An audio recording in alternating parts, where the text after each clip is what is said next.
ठीक है, तीसरा चैप्टर शुरू हो चुका था। अब हम पेज नंबर 40 पर हैं, सोर्स ऑफ ऑर्गेनिक कंपाउंड। ठीक है, ऑर्गेनिक कंपाउंड के सोर्स क्या क्या हैं। तो सबसे पहले, जैसे मैंने पिछली क्लास में आपको बता ही दिया था कि जो सबसे बड़ा सोर्स है वो क्या है, पेट्रोलियम। तो आपकी किताब में एक चार्ट बना हुआ है, तो सोर्स ऑफ ऑर्गेनिक कंपाउंड, एक में लिखा हुआ लिविंग थिंग्स और दूसरे साइड पे लिखा हुआ मिनरल्स। ठीक है, तो पहले लिविंग थिंग्स को देख लेते हैं। जानदार चीज़ों में कंपाउंड पाए जाते हैं। ये हमने पुरानी तारीफ पढ़ी थी कि ऐसे तमाम केमिकल जो जानदारों के जिस्म में डेवलप होते हैं वही दरअसल क्या कहलाते हैं, ऑर्गेनिक कंपाउंड। तो सबसे बड़ा जो सोर्स है वो लिविंग थिंग है, जानवर, पौधे, जानदार। इसमें एनिमल्स भी हैं और प्लांट्स भी हैं। एनिमल्स से जो कंपाउंड हासिल होते हैं उसमें प्रोटीन है, फैट्स है, ऑयल्स हैं, उसमें एग्स है, मटन है, चिकन है, बीफ है, ये सब प्रोटीन कहलाते हैं। और मिल्क, बटर, चीज़, इसके अंदर फैट और ऑयल होता है।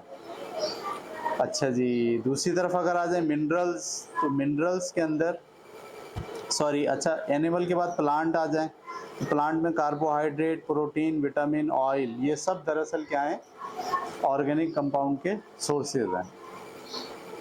और दूसरा बड़ा जो सोर्स है वो है मिनरल्स, जिसमें कोल है, कोल का मतलब कोयला, पेट्रोलियम है और गैस है।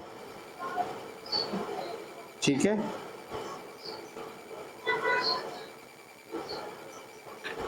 तो सबसे पहला हम पढ़ने जा रहे हैं कोल, कोयला। Coal is made up of a variety of hydrocarbons. मुख्तलिफ़ किस्म के हाइड्रोकार्बन का वेराइटीज़ का मजमुआ होता है कोयले की कान। पता है आपको कोयले की कान होती है? अगर आप यहाँ से बलूचिस्तान से कोयटा की तरफ जाएं रेल के रास्ते या फिर सड़क के रास्ते, तो रास्ते में आपको बहुत सारे पहाड़ दिखेंगे और उसके अंदर से लोग खोद खोद के कोयला निकाल रहे हैं। सही है, ये कोयला वो नहीं है जो लकड़ी वाला कोयला होता है, ये कोयला वो होता है जो मादनी कोयला होता है। ठीक है, मिनरल कोल कहलाता है। इसके अंदर भी बहुत सारे हाइड्रोकार्बन के कंपाउंड्स मौजूद होते हैं। It is an important source of solid fossil fuel for us.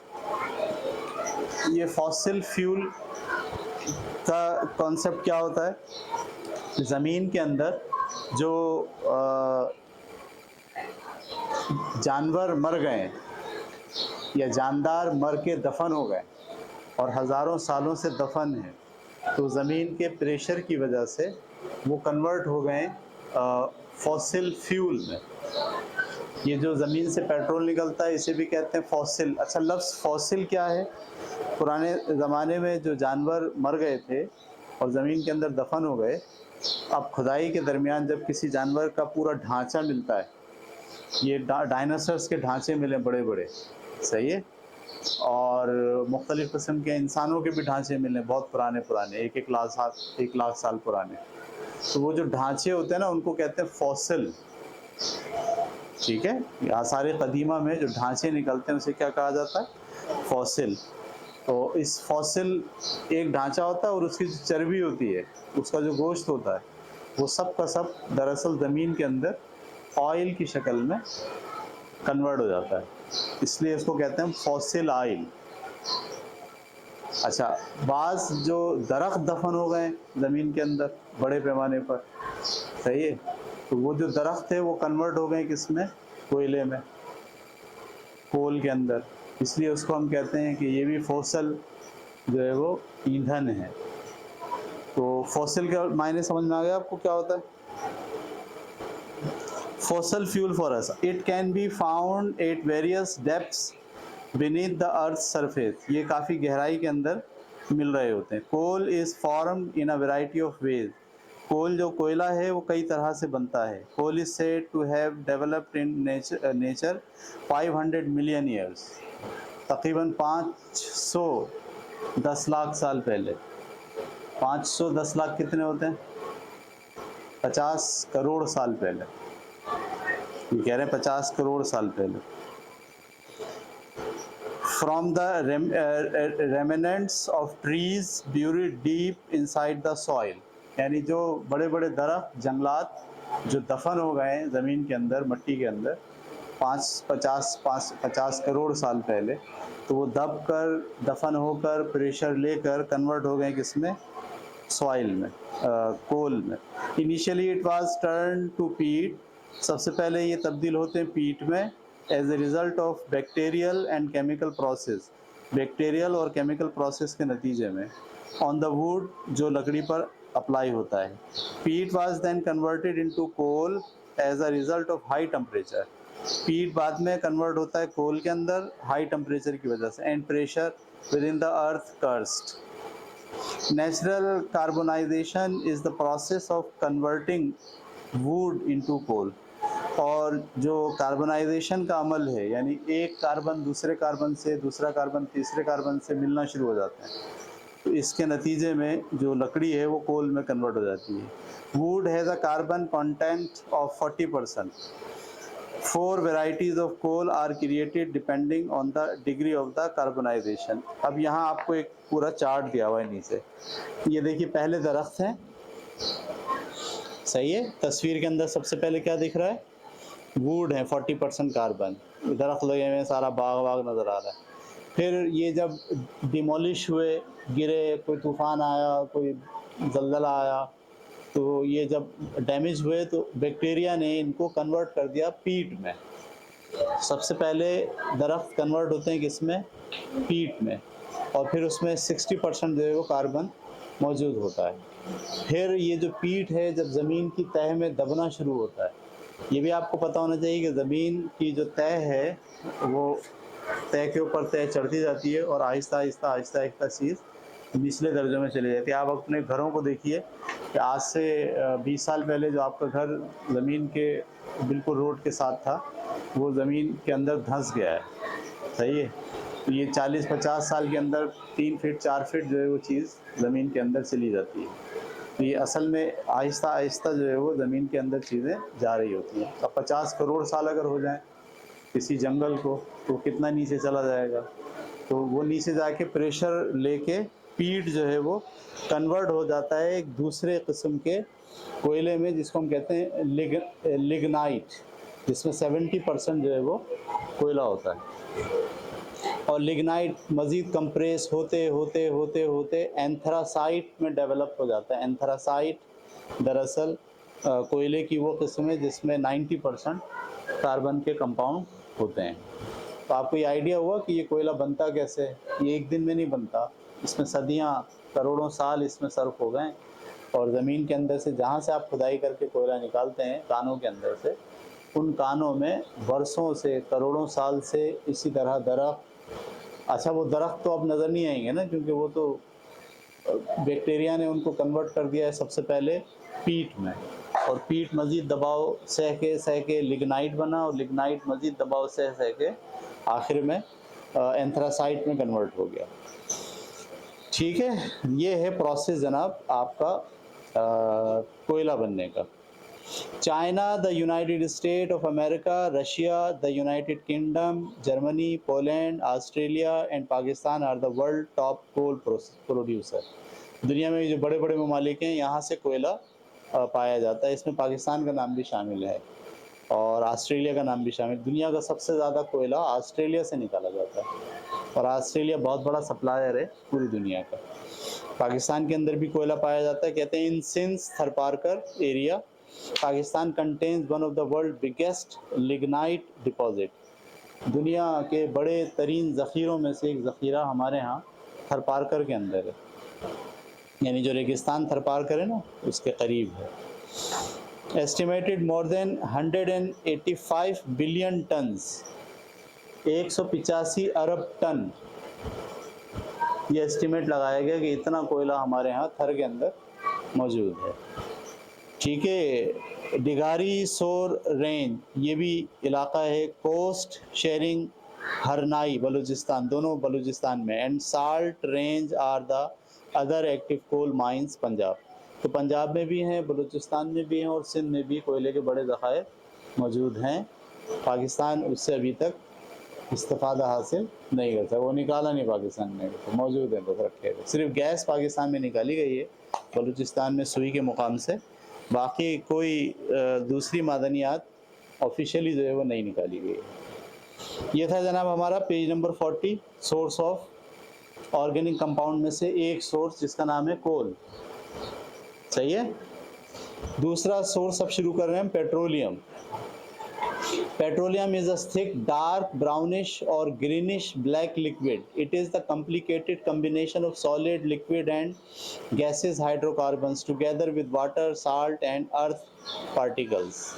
Organic compounds are mostly derived from the petroleum. जो सबसे बड़ा सोर्स मैंने आपको बताया था जिससे ऑर्गेनिक कंपाउंड बनते हैं वो दरअसल कौन सा है? पेट्रोलियम है।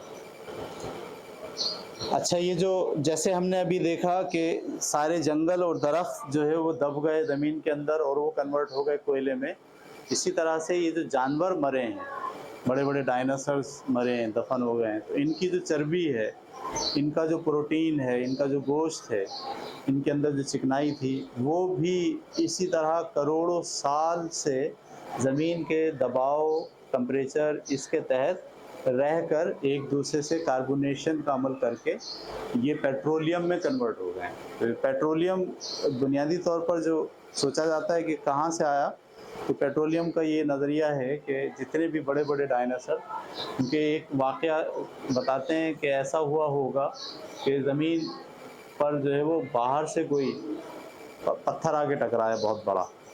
सही है। जब शहाब साकिब कहते हैं वो बहुत छोटे होते हैं, लेकिन कोई बड़ा सैयारा छोटा अगर आके टकराएगा तो वो जब टकराया है ना, तो उससे एनर्जी फैली है पूरे ज़मीन के ऊपर, जिससे सारी मखलूक जो थी ऊपर वो सब की सब मर गई। सही है। वो सारी मखलूक जब मर गई है और मर के दफन होती चली गई है अंदर, वो सारी जो मखलूक है उसमें बड़े बड़े डायनासोर्स थे, बड़े बड़े जानवर थे, परिंदे बहुत बड़े बड़े थे, मछलियाँ बहुत बड़ी बड़ी थी, समंदर के अंदर बहुत सारे जानवर थे, इन सब को डैमेज हो गया है और सब के सब जो है वो तह के अंदर बैठकर आहिस्ता आहिस्ता आहिस्ता आहिस्ता ज़मीन की निचली तहों में चले गए, जहाँ पर वो प्रेशर लेके और टेम्परेचर लेके कन्वर्ट हो गए कार्बन के जो मिक्सचर की शक्ल में, और वो बन गए पेट्रोलियम। तो जंगलात से बना कोयला और जानवरों से बना पेट्रोलियम। ठीक है। The majority of which are hydrocarbons. Fractional distillation is used to separate these chemicals.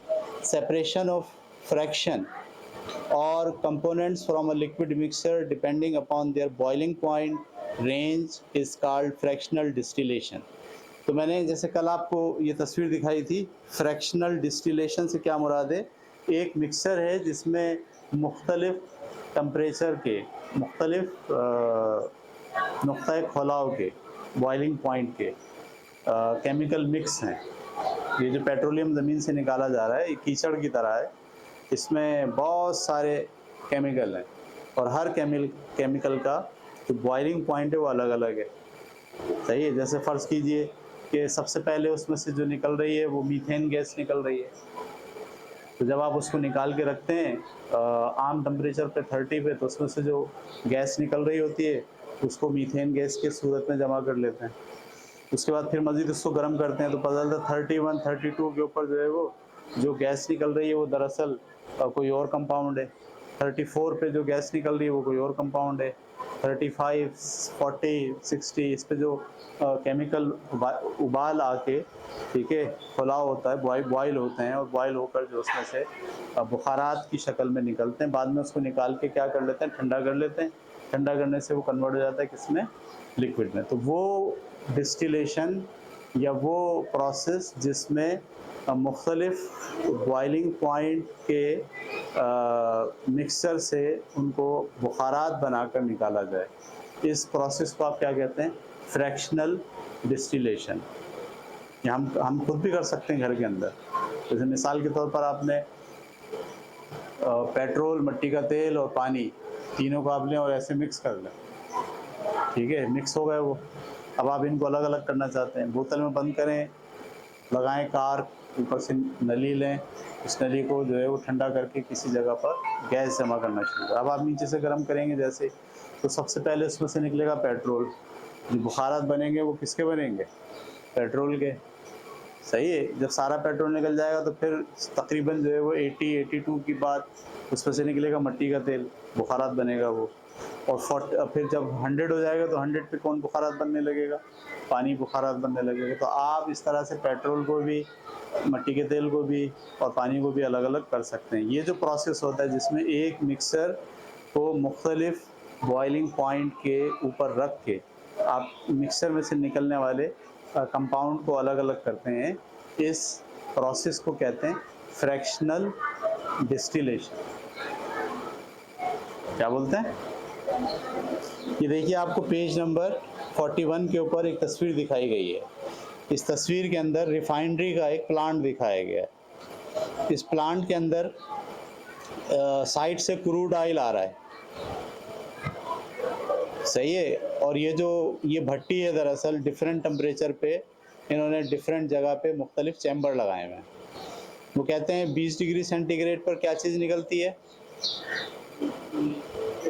जो मट्टी का तेल टाइप का, जो फ्यूल टाइप की चीज़ें निकलती है, जो आप फ्यूल के तौर पर यूज़ करते हैं।